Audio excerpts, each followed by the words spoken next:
Hello everyone, I am Dr. Anuja Reddy, founder of Dr. Anuja's Physiotherapy Clinic, Kharadi, Pune.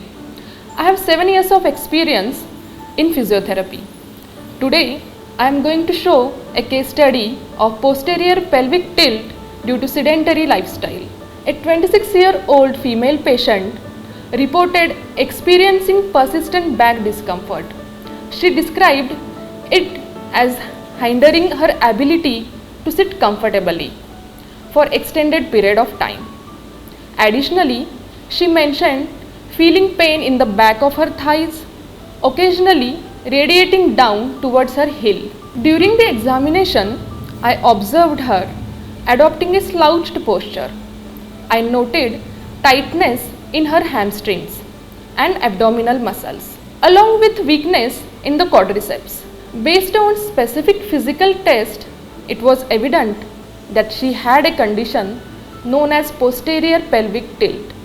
Posterior pelvic tilt, also known as posterior pelvic tilting or simply pelvic tilt, is a term used in orthopedics and physical therapy to describe a specific alignment of the pelvis in relation to the spine. In a posterior pelvic tilt, the pelvis tilts backwards or rotates in a way that the top of the pelvis moves backward and downward, while the bottom of the pelvis moves forward and upward.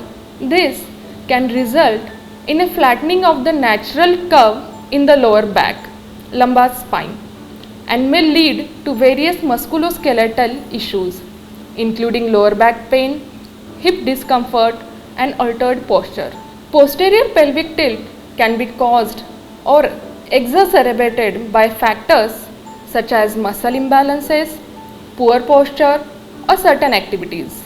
It is often addressed through physical therapy exercises and interventions aimed at restoring proper pelvic alignment and alleviating associated pain and discomfort.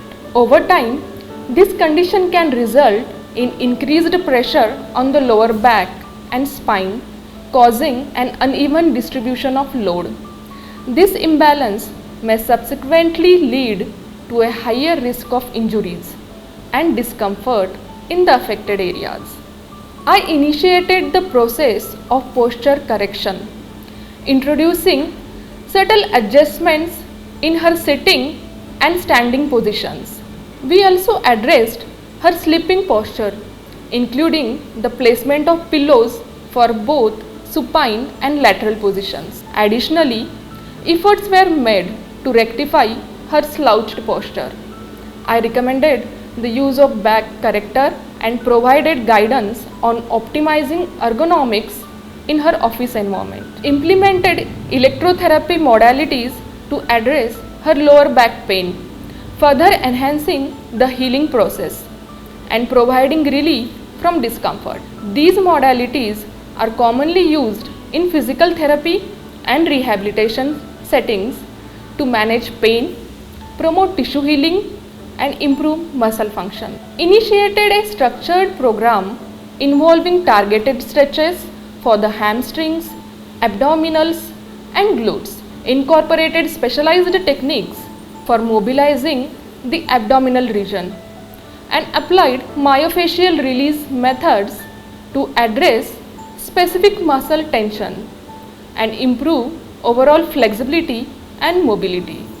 Provided a tailored regimen of corrective exercises emphasizing the strengthening of her back, quadriceps, and core muscles. Additionally, included exercises specifically designed to address and rectify rounded shoulder posture.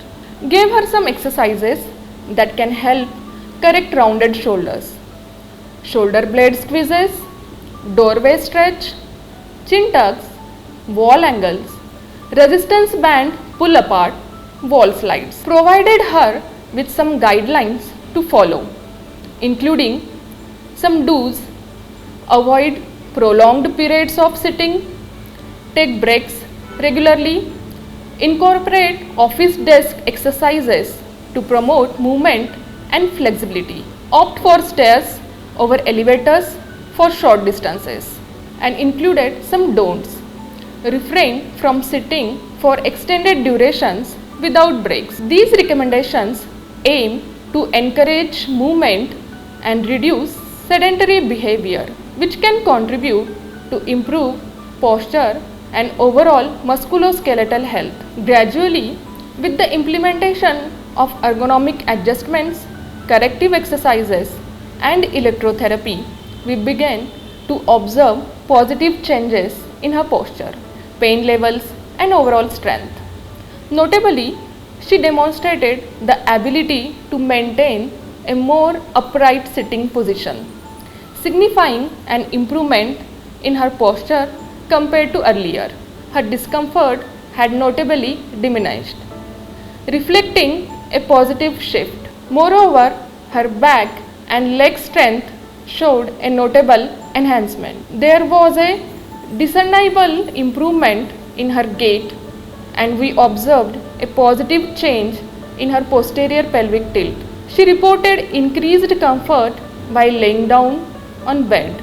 Additionally, her performance at the office showed a commendable boost, indicating a positive impact on her overall well-being and functionality. There was a discernible improvement in her gait, and we observed a positive change in her posterior pelvic tilt. She reported increased comfort while lying down on bed. Additionally, her performance at the office showed a commendable boost, indicating a positive impact on her overall well-being and functionality.